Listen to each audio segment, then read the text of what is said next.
అందరికీ వందనాలండి. యోహాను 19:26-27. యేసు తన తల్లిని, తన ప్రేమించిన శిశువుని దగ్గరికి నిలుచుటకు చూచి, అమ్మా, ఇదిగో నీ కుమారుడు అని తన తల్లితో చెప్పును.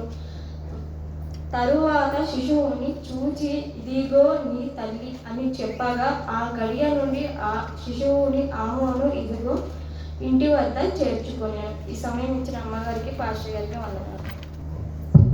దేవుని నామానికి వందనాలు. ప్రార్థన చేసుకుందామండి. మహాగండ మహాశక్తివంతుడ ఘనమైన శ్రేష్టమైన నామానికి వెళ్ళైన వందనాలు, స్తుతులు స్తోత్రము చెల్లించుకున్నాం తండ్రి. యేసయ్య, ప్రభా, యేసయ్య, ఇక్కడ తండ్రి మీ సంఘంలో తండ్రి నీ యొక్క ఆత్మని ఈ సంఘంలో ఉంచమని అడుగుతాను తండ్రి. నీ యొక్క ఆశీర్వాదం చొప్పున నడిపింపు దయచేదేవా. యేసయ్య, నీ యొక్క ఆశీర్వాదం ఉంచమని అడుగుతాను తండ్రి. సహాయం చేయదేవా ప్రభువా. ఈ మహా శుక్రవారం రోజు తండ్రి నీ యొక్క ఘనమైన శ్రేష్టమైన నామానికి వెళ్ళైన వందనాలు, స్తుతులు స్తోత్రం చెల్లించుకున్నాం తండ్రి. 7 మాటలు తండ్రి యేసయ్య, చదువుతున్న బిడ్డల్ని, ప్రార్థిస్తున్న బిడ్డల్ని, వాక్యం చెప్తున్న బిడ్డల్ని జ్ఞాపకం చేసుకుని నీ యొక్క ఆశీర్వాదం చొప్పున నడుపుకు దయచేయండి తండ్రి. యేసయ్య, 2 మాటలు చెప్పి ఉండగా తండ్రి నీ యొక్క ఆశీర్వాదం చొప్పున నడిపింపు దయచేసినందుకు స్తోత్రము నాయనా. యేసయ్య, ఈ 3వ మాట కోసం తండ్రి ప్రిపేర్ అయిన బిడ్డని జ్ఞాపకం చేసుకుని సహాయం దయచేయమని అడుగుతాం తండ్రి. మిగతా మాటలు కూడా చెప్పి ప్రతి ఒక్క బిడ్డని, చదువుతున్న బిడ్డని జ్ఞాపకం చేసుకుని సహాయం దయచేయమని అడుగుతాం తండ్రి.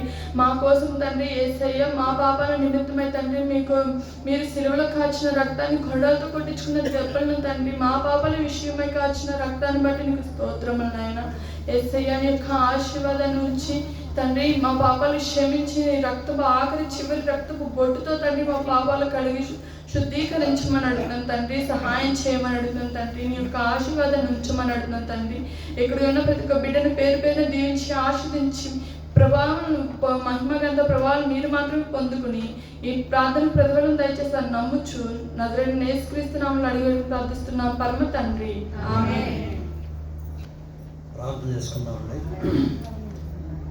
పరిశుద్ధుడు అయిన మా దేవ, మహోన్నతుడు అయిన మా తండ్రి, మా ప్రభువ, నీ ఘనమైన నామమునకు స్తుతులు స్తోత్రములు చెల్లిస్తూ ఇదిగో ప్రభా, నీ పాద సన్నిధిలో చేరి శ్రమల దినాల్లో ప్రభా యేసు ప్రభు మా కొరకు మరణించిన దినమున మేము జ్ఞాపకం చేసుకుంటూ ఆయన పలికిన మాటలను ధ్యానించబోచుండగా నీ ఆత్మచేత మమ్మల్ని నడిపించమని ఆయన నీ సన్నిధిని మా మధ్యన ఉంచమని నీ శాంతి సమాధానాన్ని మాకు దయచేయి.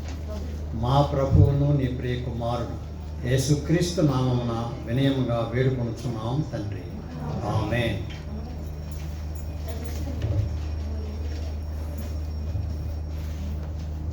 అది కొంచెం ఈ దినమునక ఏర్పాటు చేయబడిన పాఠ్య ధ్యానాంశం యోహాను సువార్త 19వ అధ్యాయము 26-27 చదువుకున్నామండి.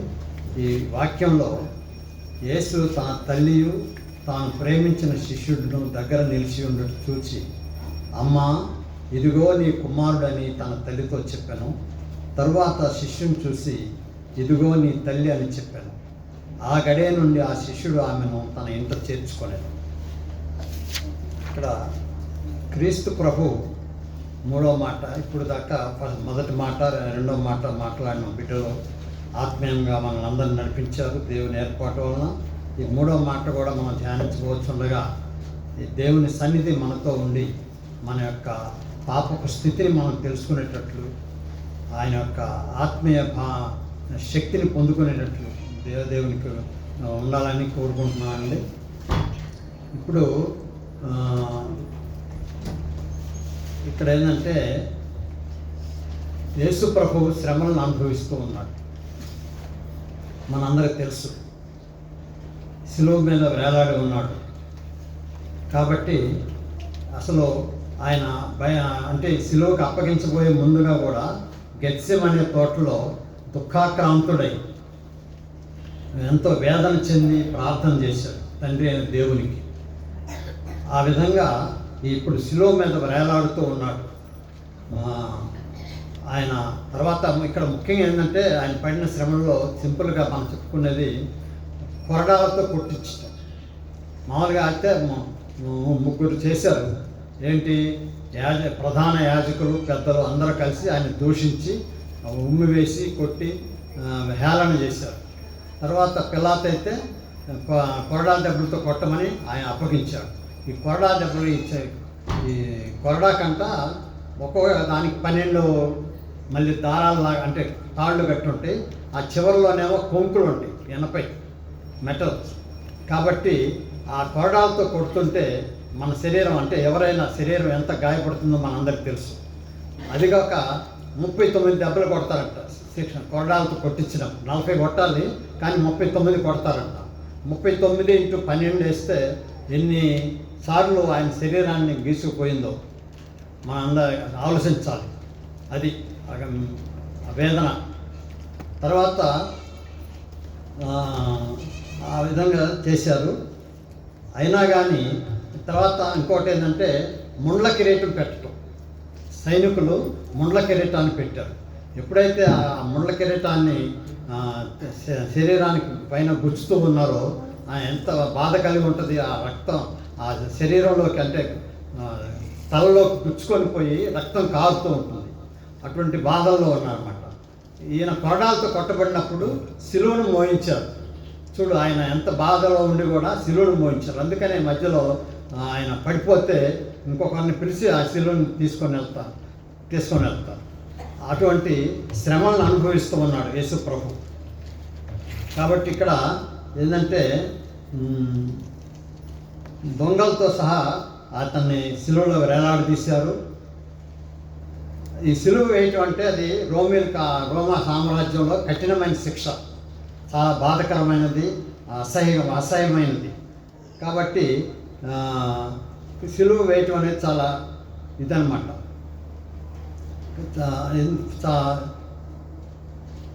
తర్వాత ఇంకోటి ఏంటంటే ఆయన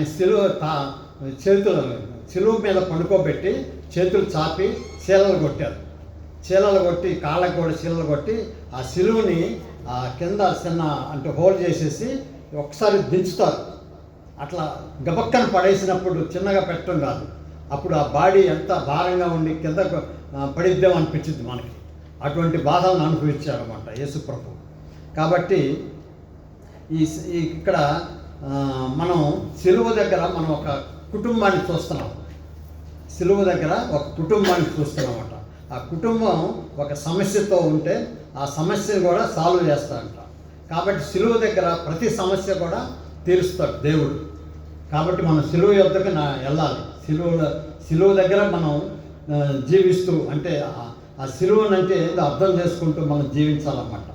కాబట్టి ప్రతి సమస్య కూడా అక్కడ తీరుతుందన్నమాట. ఇప్పుడు యేసు ప్రభు పరిస్థితి ఏంటంటే ఆ ఎండకి మధ్యాహ్నం 3 గంటలైంది కదా, ఎండకి తాళలేరు, ఎవరైనా తట్టుకోలేము కదా. ఆ రక్తం కారుతూ ఉంటే ఆ రక్తం అంటే గడ్డగట్టిపోయిందంట.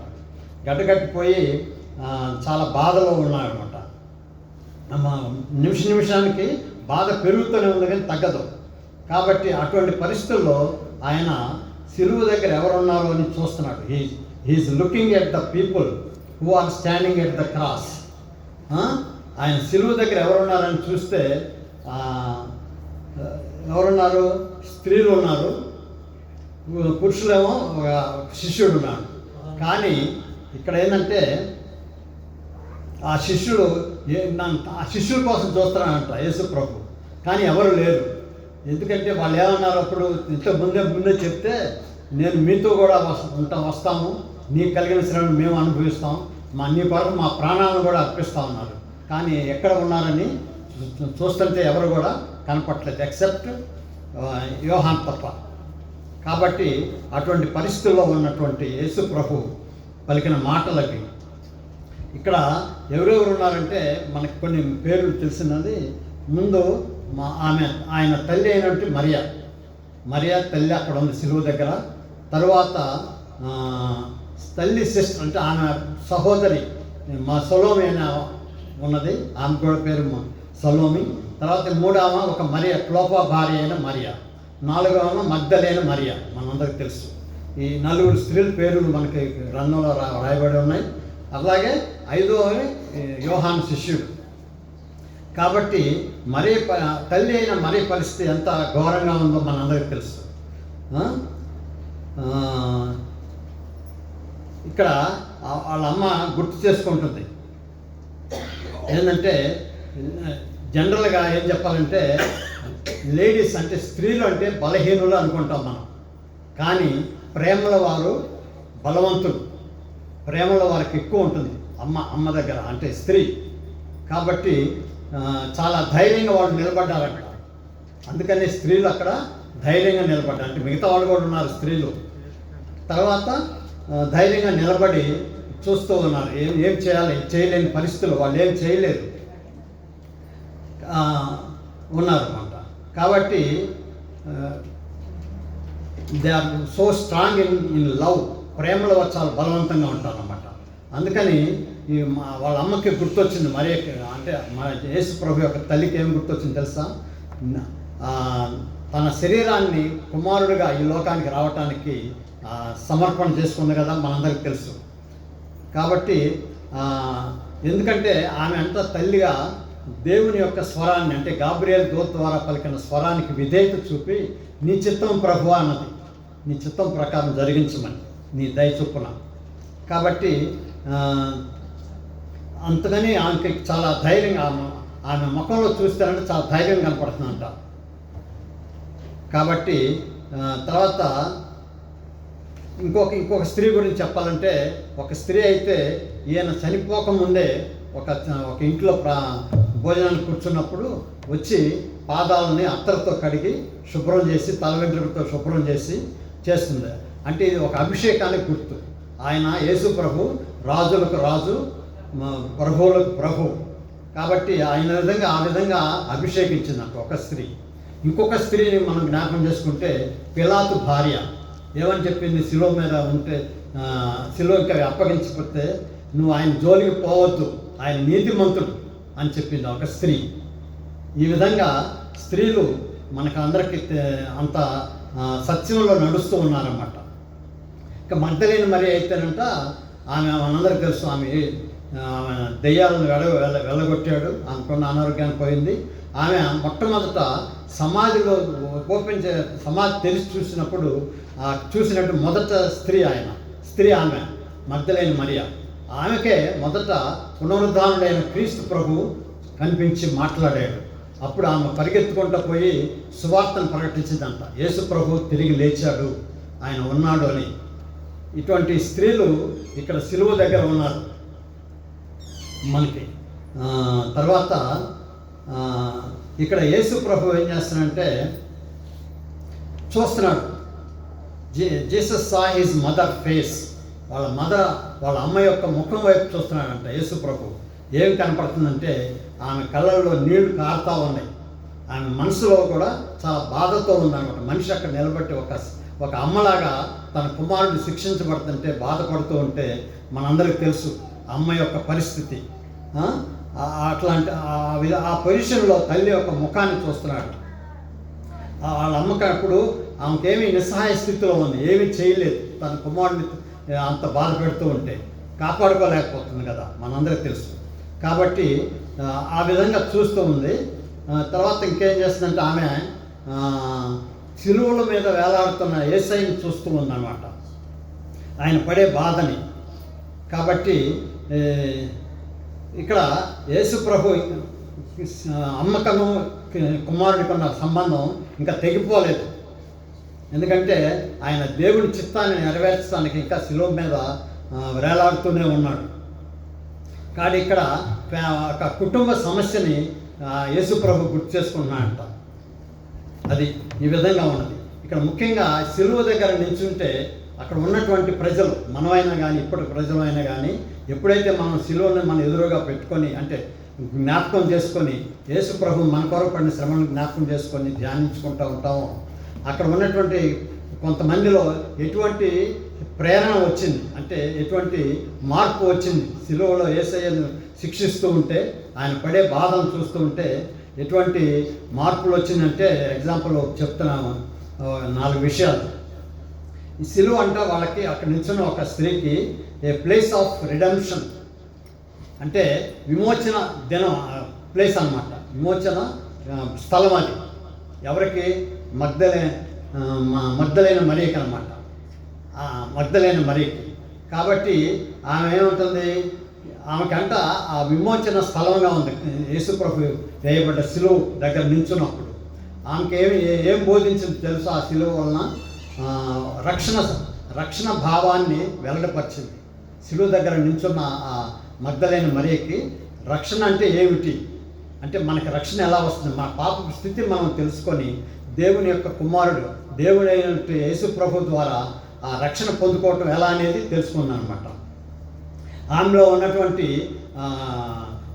అంధత్వం అంటే చీకటి అంతా, అంటే చెడు ఆలోచనలు కానీ చెడు తలంపులు కానీ చెడ్డ భావాలు కానీ అన్నింటినీ తీసేయబడ్డాయంట. తర్వాత ఆమె జీవితంలో కొత్త విలువలు వచ్చినాయంట. అంటే యేసు ప్రభుని గురించి తెలుసుకొని ఆయన్నే మనం ఆరాధించాలి, ఆయన ఘనపరచాలి అని ఆయన అప్పుడు పూజించిందంట. కాబట్టి ఆ విధంగా ఆయన పాతిపెట్టేటప్పుడు సమాధి దగ్గరికి వెళ్ళింది. తర్వాత తిరిగి లేస్తాడన్నప్పుడు కూడా సమాధి దగ్గరికి వెళ్ళి ఫస్ట్ చూసిన స్త్రీ, అది ఆమెకు ఒక విమోచన స్థలంగా మారిపోయింది. ఇంకోటి ఏ ప్లేస్ ఆఫ్ రెబ్యూక్, అంటే రెబ్యూక్ అంటే దండించడం అంటే గద్దించడం అనుకోండి. ఇక్కడ మరే యొక్క సహోదరి సలోమి, ఆమె జబదయి భార్య, ఆమెకి 2 కుమారులు, యాకోబు యోహాను అని 2 ఉన్నారు. ఒకసారి క్రీస్తు ప్రభు దగ్గరకు వచ్చి ఏం కోరుకుంది? నీ పరలోకంలో నీ ఉన్న చోట నా కుమారుని ఒకవైపునను ఎడమవైపున కుడివైపున ఒక కుమారుని ఉంచమని కోరుకుంది. అసలు ఆమె ఏం కోరిందో ఆమెకే తెలియదు. అందుకని ఇక్కడికి వచ్చిన తర్వాత ఆమెకు అప్పుడు ఆ గుర్తొచ్చిందంట, నేను ఎంత సెల్ఫిష్గా అంటే స్వార్థపంగా ఆ దేవదేవుని నేను వేడుకున్నాను అని గద్దించబడినట్టుగా అప్పుడు గుర్తొచ్చిందన్నమాట. అక్కడ మనకి అది అంత డీప్గా వెళ్ళలేదు కానీ, కాబట్టి ఇక్కడ సిలువ అనేది గద్దించబడ్డది కదా. అసలు ఏం కోరుకుంది? ఈ సింహాసనం, యేసు ప్రభు పరలోకంలో సింహాసనం, అత్యధిక సింహాసనం మీద ఉంటాడు కదా, ఆ ప్లేస్ని కోరుకుంది అనమాట. హైయెస్ట్ ప్లేస్ అండ్ అథారిటీ, అక్కడ వాళ్ళకి అధికారం ఉంటుంది, అక్కడ ఉన్న సింహాసనం మీద ఉన్న వాళ్ళకి అటువంటి కోరుకున్నాను అనమాట. కాబట్టి ఇక్కడ వితౌట్ క్రాస్ నో క్రౌన్, అంటే మనం సిలువ పొందకుండా, ఆ సిలువ అనుభవంలోనికి రాకుండా మనం ఆ సింహాసనాన్ని ఎక్కలేం. క్రౌన్ అంటే కిరీటాన్ని పెట్టుకోలేం, జీవ కిరీటాన్ని. తర్వాత without drinking the cup of the Lord, Yesu ప్రభు చిందించిన రక్తాన్ని మనం పానీయంగా తీసుకోకపోతే కూడా మనం ఆ యొక్క అధికారాన్ని పొందుకోలేమంట. కాబట్టి సిలువ దగ్గర ఉంటే మన యొక్క స్వార్థాన్ని అంతటిని తుంచివేస్తుందంట. అలాగే ప్రార్థన కూడా మన యొక్క మనసులోని కోరికలన్నింటినీ తుంచివేసి దేవుని చిత్తానికి మనం అప్పగించుకుంటాం.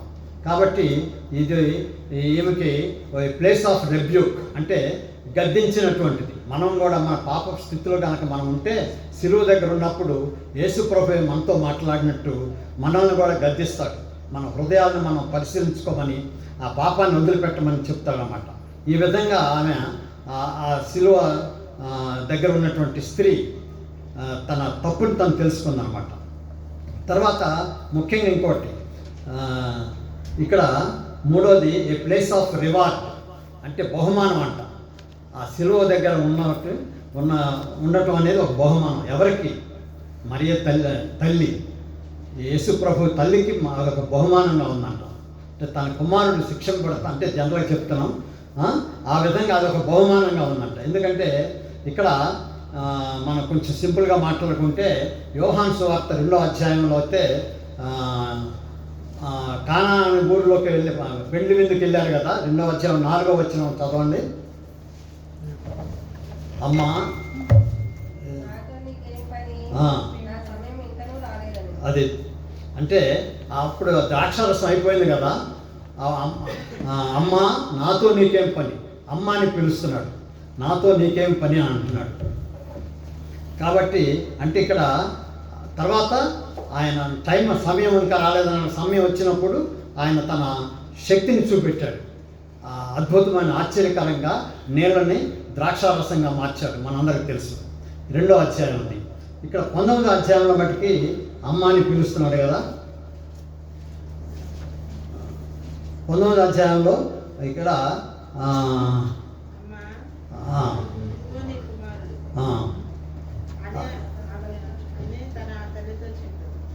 చాలు చాలమ్మా. ఇక్కడ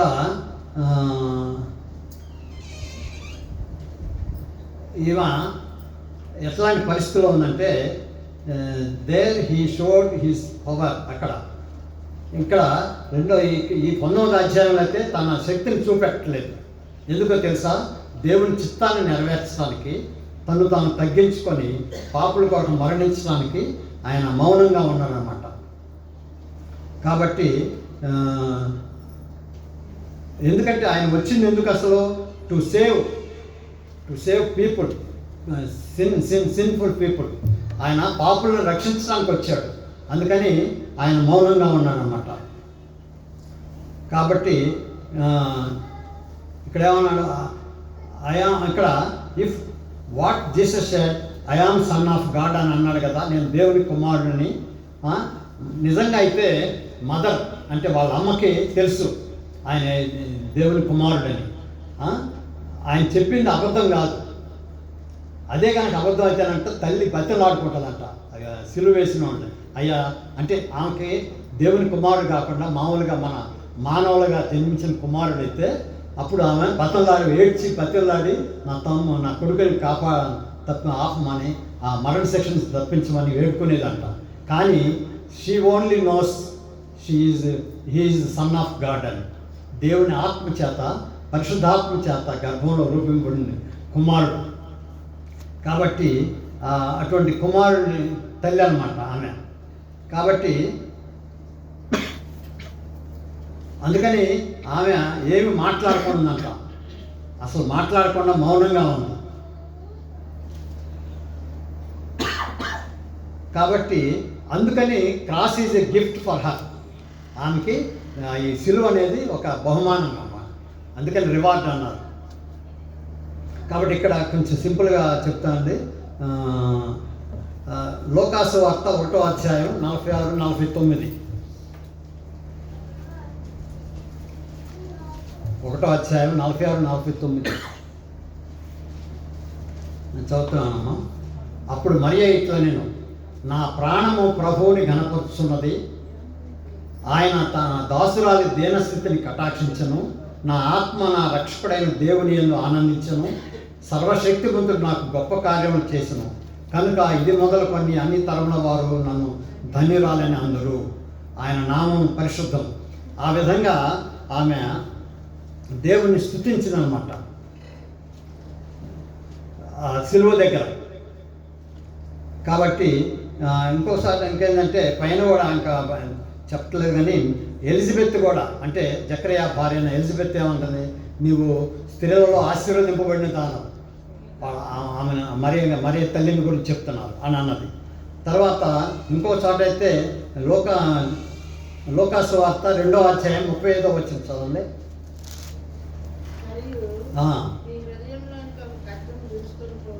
అది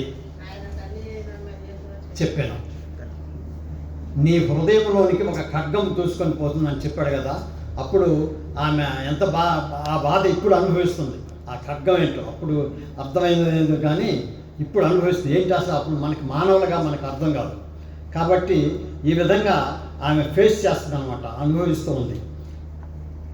తర్వాత ఇంకోటి లోకాసు వార్త 2వ అధ్యాయం 49వ వచనం.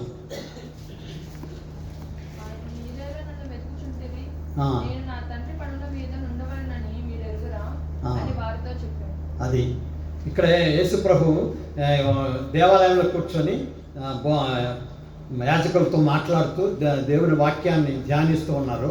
వీళ్ళేమో కుమారుడు తప్పిపోయాడని తల్లిదండ్రులు వెతుకుతూ ఉన్నారు. చివరికి ఇక్కడికి వస్తే కనిపించరన్నమాట.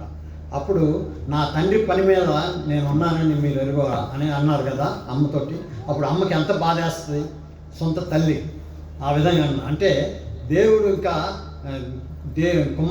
దేవుని యొక్క కుమారుడికి ఈ లోకానికి వచ్చాడు కాబట్టి దేవుని పని మీద ఉంటూ ఇంకా తల్లికి దూరం అవుతున్నాడు. అంటే తండ్రి పని మీద ఉంటున్నాడు ఇప్పుడు, అంటే పరలోకమున్న తండ్రి పని మీదే ఉంటున్నాడు. అంటే ఆ విషయాలన్నింటినీ ప్రజలకు బోధిస్తూ పాపుల్ని తండ్రి యొద్దకు రప్పించడానికి ఆయన అనేక కార్యాలు జరిపించడం మనందరికీ తెలుసు.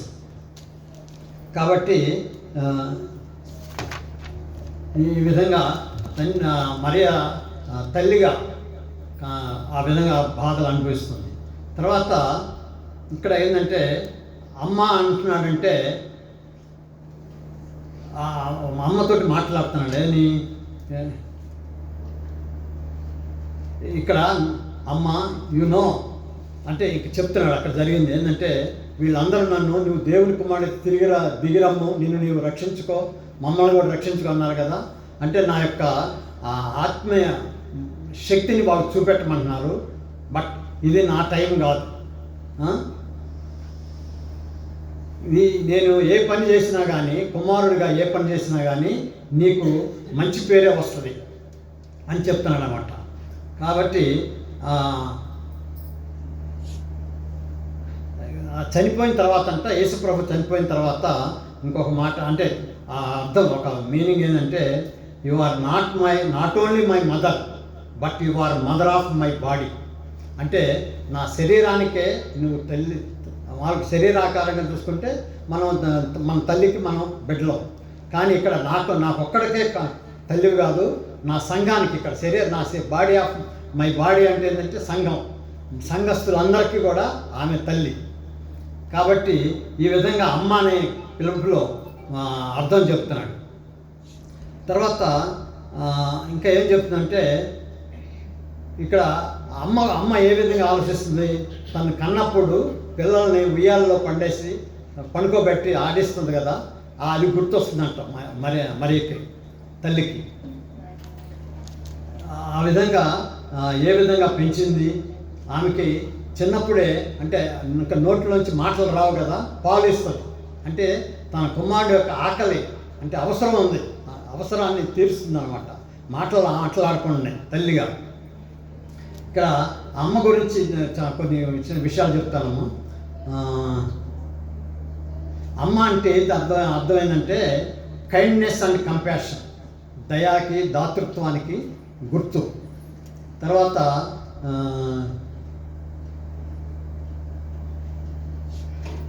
ఆకలి అయినప్పుడు కూడా అబ్బాయికి పిల్లలకి ఆకలి అయితే కూడా ఆకలి తీరుస్తుంది. కాబట్టి ఆ విధంగా చూసుకుంటూ ఉంటుంది అన్నమాట. తర్వాత ఇంకా ఆ అబ్బాయి ఏడుస్తూ ఉంటే అప్పుడప్పుడు ఏడుస్తూ ఉంటారు పిల్లలు. ఆ పిల్లవాడిని ఎత్తుకొని ముద్దాడి గోరు ముద్దలు తినిపిస్తూ పైన ఆకాశంలో అవి చూపెట్టు కథలు చెప్తూ బోధారుస్తుంది అన్నమాట పిల్లవాడిని అమ్మ. కాబట్టి ఆ విధంగా ఆకలి తీరుస్తుంది. ఎప్పుడైనా కానీ పిల్లవాడికి బాగోకపోతే కూడా అన్నీ ఆమె చూసుకొని హాస్పిటల్ తీసుకెళ్ళి అమ్మ యొక్క బాధ్యత తీసుకెళ్ళి చూపించి స్వస్థత పొందేదాకా ఉంటుందన్నమాట. తర్వాత ఇంకొకటి ముఖ్యంగా చిన్నపిల్లలప్పుడు మనం ఇంకేమనుకోవద్దు, అంటే బయటకు కూర్చుంటే దొడ్డికి కూర్చున్నప్పుడు యూరిన్ పోసినప్పుడు శుభ్రం చేస్తారు. అమ్మ చేసి పనులు శుభ్రం చేసి మళ్ళీ బాగా కొత్త బట్టలు వేసి కూర్చోబెడతాం కదా అమ్మకి మన అమ్మ. కాబట్టి ఆ విధంగా కూడా చేసిద్ది అనమాట యాజ్ ఏ మదర్. కాబట్టి ఇంకా అమ్మ గురించి చివరిగా బిడ్డల గురించి అమ్మ ఏం చేసింది తెలుసా, ప్రార్థన చేసిద్దంట. బిడ్డలు సరైన మార్గంలో జీవించాలని, దేవుని సన్నిధిలో ఎదగాలని ప్రార్థన చేస్తుంది. కాబట్టి ఆమె ఎంత పెద్ద ఆమె అయినా కానీ అంటే తల్లిదండ్రులు మనల్ని విడవరు, పిల్లల్ని మన అవసరాలను తీరుస్తూనే ఉంటారు వాళ్ళకి శక్తి ఉన్నంతకాలం. మన ఇక్కడ చర్చిలో పెద్దవాళ్ళందరూ చెప్తున్నా అట్లాంటి అమ్మ అనమాట. అమ్మ అంటే మీనింగ్ ఇవన్నీ అన్ని విషయాలు చూసుకునేటువంటి తల్లి అనమాట. కాబట్టి ఇక్కడ ఏమనుకుంటా తెలుసా, అమ్మ అంటే మరియా ఏమనుకుంటుందంటే, ఒకసారి చదవండి అమ్మ, లోకాసు వార్త 1వ అధ్యాయం 32వ వచనం. 1వ అధ్యాయం.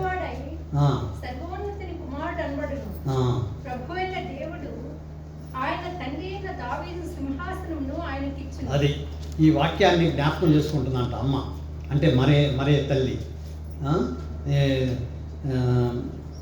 32 కదా, కుమారుని కని ఆయన గొప్పవాడే సర్వోన్నతుని కుమారుడు అనబడు. నా కుమారుడు సర్వశక్తిమంతుడైన దేవుని కుమారుడు అనబడతాడు అన్నారు కదా. ప్రభు అయిన దేవుడు ఆయన తండ్రి అయిన దావీదు సింహాసనాన్ని కూడా ఇస్తాను. ఏంది మరి అటువంటి కుమారుడికి ఇట్లాంటి శిక్ష అనుభవిస్తున్నాడని సిలువ దగ్గర నిలబడ్డప్పుడు అనుకుంటుందంట. కాబట్టి ఇక్కడ ఇంకా విషయం ఇంకా ఆమెకేం గుర్తొస్తుంది తెలుసా? సిలువ దగ్గర ఉన్నప్పుడు ఇంకేంటంటే ఆయన చేసిన కార్యాలు ఒకటేంటంటే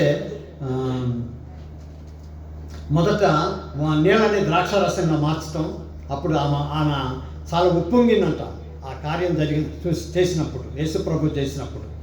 అలాగే కుష్టి వ్యాధి వాళ్ళనే స్వస్థపరిచాడు. అప్పుడు కూడా ఆమె పరవశించిపోయింది. అంటే తెలుగు మాటలు రాసుకున్నాను నేను. ఉప్పొంగిపోయింది, పరవశించిపోయింది తల్లి యొక్క హృదయం. తర్వాత యాయీరు కుమార్తెను బ్రతికించాడు. అప్పుడు కూడా ఉల్లసించింది అనమాట. ఈ విధంగా అనేక అద్భుత కార్యాలు చేశాడు. చివరగా చనిపోయినటువంటి లాజరును లేపాడు కదా. లేపినప్పుడు ఆమె ధన్యురాలైపోయింది అనమాట. ధన్యత, హర్ లైఫ్ బ్లెస్డ్. ఆమె అంటే అటువంటి కుమారుడిని ఈ లోకానికి అనుగ్రహించినందుకు ఆమె యొక్క జీవితం ధన్యత చెందింది. అమ్మ యొక్క ఫీలింగ్స్ మనందరికి తెలుసు. కాబట్టి ఇంకా ఏ తల్లి అయినా ఏం కోరుకుంటుంది ఇంతకంటే తన కుమారుని ద్వారా? 100 times of happiness given to his mother. Yesu ప్రభు అంత గొప్ప సంతోషాన్ని ఇచ్చాడు. నేను చదివాను పుస్తకంలో, అందుకని రాసుకున్నాను.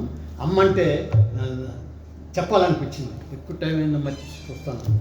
తర్వాత చివరగా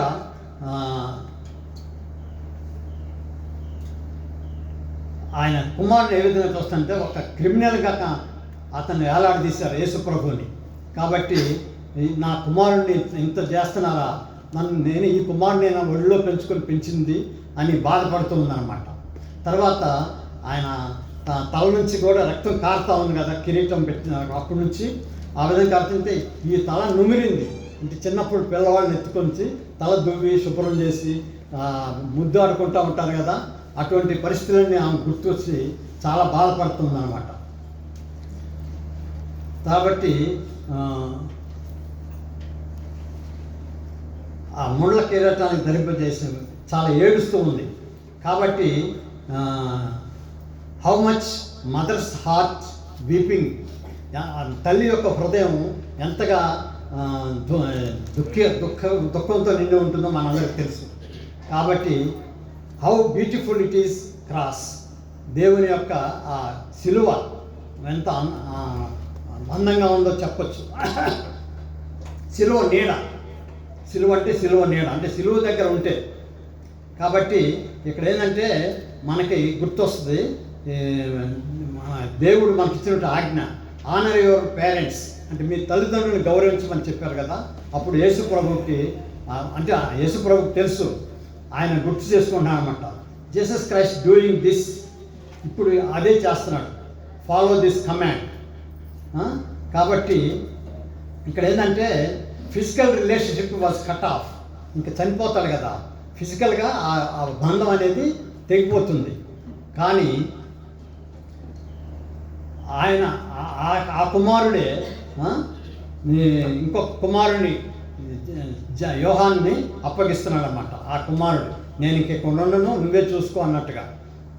ఇంకొక తల్లి కుమారుడు, ఆయన మరే కుమారుడు కాదు, మనందరికి తెలుసు. కాబట్టి ఇక్కడ ఏంటంటే యోహాన్ అనేది ఒక స్పిరిచువల్ సన్, ఆత్మీయ కుమారుడు. She is a spiritual mother to the church, ఆమె కూడా ఆత్మీయ తల్లి సంఘానికి. కాబట్టి ఈ సిలువ దగ్గర అమ్మ గురించి మనం నేర్చుకున్నాం. కాబట్టి cross is the centre point అందరికి కూడా, మనందరికి కూడా, ప్రతి ఫ్యామిలీకి కూడా స్పిరిచువల్ రిలేషన్షిప్ ఇక్కడే డెవలప్ అవుతుంది అనమాట.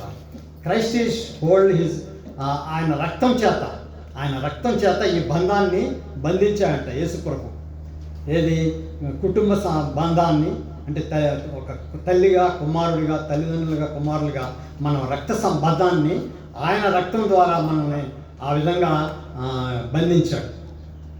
కాబట్టి ఇక్కడ ఇంకొకటి ఏంటంటే, ఏదేను వనంలో తల్లి పాపంలో పడిపోయింది సాతాను వల్ల, మనందరికి తెలుసు. కాబట్టి ఇక్కడ ఏంటంటే కలవరి, ఈ సిలువలో అయితేనంటే యేసుప్రభు రక్తం చేత మనం బంధించబడ్డాం కదా. ఇక్కడ పాట రాదు కానీ నాకు పాటలేదు కానీ, కలవరిలో నీ శాంతి సుధా సెలయేరుగా ప్రవహించిందంట. కలవరిలో నీ శాంతి అంటే దేవుని యొక్క శాంతి మనకి సెలయేరుగా ప్రవహించింది. అంటే ఆయన రక్తం ఆ విధంగా ప్రవహించింది సెలయేరుగా. కలుష ఎడారిలో కలువలు పోయుట సిలువ విజయం కదా. కలుష ఎడారి అంటే ఎడారి అంటే తెలుసు కదా, నీళ్ళు ఉండవు, చెట్లే ఉండవు, కానీ కలువలు పూసిందంట, పూలు పుష్పాలు కొన్న వృక్షాలు. కాబట్టి అది సిలువ విజయం కదా అని మనందరికి తెలుసు. అది ఊరకే మీకు చెప్తున్నాను. కాబట్టి ఈ రోజుల్లో కూడా మన కుటుంబాల్లో ఏమన్నా భేదాభిప్రాయాలు ఉంటే వాటిని మనం దేవుని సన్నిధిలో ఒప్పుకొని సరి చేసుకోవాలని, అది సిలువ దగ్గరే మనకి మన సిలువ మన మధ్య కనుక ఉంటే, మన హృదయాల్లో ఉంటే, ఆ విధంగా మనం సరి చేసుకొని దేవుని బిడ్డలుగా జీవిస్తాం. ఇంకోటి చివరిగా ఏ ప్లేస్ ఆఫ్ రెస్పాన్సిబిలిటీ. ఇందాక ఇప్పుడే 3 చదువుకున్నాం కదా. Place of redemption, place of రెండోది ఏంటన్నా place of redemption, place of reward కాదు, ప్లేస్ ఆఫ్ రెబ్యూక్, తర్వాత ప్లేస్ ఆఫ్ రివార్డ్. ఇప్పుడు 4వది ప్లేస్ ఆఫ్ రెస్పాన్సిబిలిటీ. ఇక్కడ ఈ సెడ్ టు ద డిసైపుల్ తోటి చెప్తున్నాడు యోహాన్ తోటి, బిహోల్డ్ దై మదర్, ఇదిగో మీ అమ్మని. This is a place where A responsibility given. ఈ సిలువలోనే మనకి బాధ్యతలను అప్పగిస్తున్నాడు దేవుడు. కాబట్టి న్యూ రెస్పాన్స్, కొత్త బాధ్యతలు అన్నమాట. కాబట్టి జీసస్ ఈయనకి ఏంటంటే దేవుడు ఎంతగానో యేసుప్రభు ఎంతగానో ప్రేమించిన శిష్యుల్లో చాలా చిన్నవాడు అన్నమాట. Small one of all disciples who followed from the Gethsemane తోట దగ్గర నుంచి. యేసుప్రభు చిన్నవాడైనా కానీ దేవుడు ఆయన ఎంతగానో ప్రేమించాడు. అటువంటి యోహాను గెత్సెమనీ తోట నుంచి కూడా ఈ సిలువ దగ్గరికి కూడా ఆయన వెంబడిస్తూనే ఉన్నాడు. కాబట్టి ఈయన the last disciple who died for him. అంటే అందరూ కూడా హతసాక్షులు అయ్యారు, అందరూ తెలుసు. ఈయన చంపలేదు కానీ ఈయన కూడా చివరిగా దేవుని యొక్క సువార్తని, పునరుద్ధానం యొక్క సువార్తను ప్రకటిస్తూ చివరిగా చనిపోయినటువంటి శిష్యుడు. అందుకని నేనేం చేస్తానంటే, ఈయన శిష్యుడు అంట యేసు ప్రభు వైపు చూస్తానంట అక్కడ నించొని. ఎందుకు తెలుసా? The lord may speak to him, నాతోటి ఏమన్నా మాట్లాడతాడేమో అని. ద లాస్ట్ వర్డ్స్ ఏంటంటే to keep them in his heart. నా హృదయంలో ఆ మాటలు నేను భద్రపరుచుకొని ఆయన కోసం జీవించాలి, బ్రతకాలని చూస్తున్నాడంట. Seeing Christ continuously standing at the cross. ఆ విధంగా దేవుని వైపు చూస్తున్నాడు, యేసు ప్రభు వైపు. ఇక్కడ during the time of judgement, అంటే తీర్పు తీర్చేటప్పుడు ప్రధాన యాజకుల దగ్గర కూడా ఈయన నిల్చొనే ఉన్నాడు, నిద్రపోకుండా ఆ రాత్రి టైంలో కూడా ఉన్నాడన్నమాట. ఎప్పుడైతే షెపర్డ్ వాజ్ బీటన్, అంటే గొర్రెల కాపరిని కొట్టినప్పుడు గొర్రెలు చెదిరిపోతాయి, అందరూ చెదిరిపోయారు. కానీ ఈయన ఒక్కడే సిలువ దగ్గర యేసు ప్రభుని వీడకుండా అక్కడే నిల్చున్నాం అన్నమాట. కాబట్టి మరే హృదయం అంటే in the life of Mary, మరే జీవితంలో he got the place of the Lord Jesus Christ. అంటే దేవుని కుమారుడు ఏ విధంగా మరే జీవితంలో ఉన్నాడో ఇప్పుడు ఆ స్థానంలో ఈయన ఉన్నాడు. కాబట్టి ఈయన యోహాను సువార్తలో కానీ ఆయన రాసిన పత్రికల్లో కానీ దేవుని ప్రేమను గురించే మనకి రాస్తాడు. ప్రేమ, John only define the love of God and Jesus. ఆయన దేవుని యొక్క ప్రేమని మనకి చూపెట్టారన్నమాట. అందుకని ఇక్కడ యోహాను సువార్త 13వ అధ్యాయము 34-35 చదవండి.